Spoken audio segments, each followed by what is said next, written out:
Hi guys! So for today's vlog, pumunta kami dito sa favorite naming Yakiniku place na malapit sa bahay namin to have dinner and also celebrate more sa Father's Day. So ayan guys, so dumating na yung order ni G-Style na salad and saka yung mga meat na in-order niya.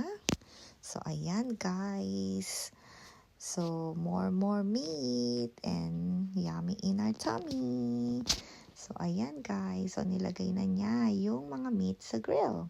And that's me. Hi guys. So, maraming tao nung gabing yon sa Yakiniku Place. And that's G-Style.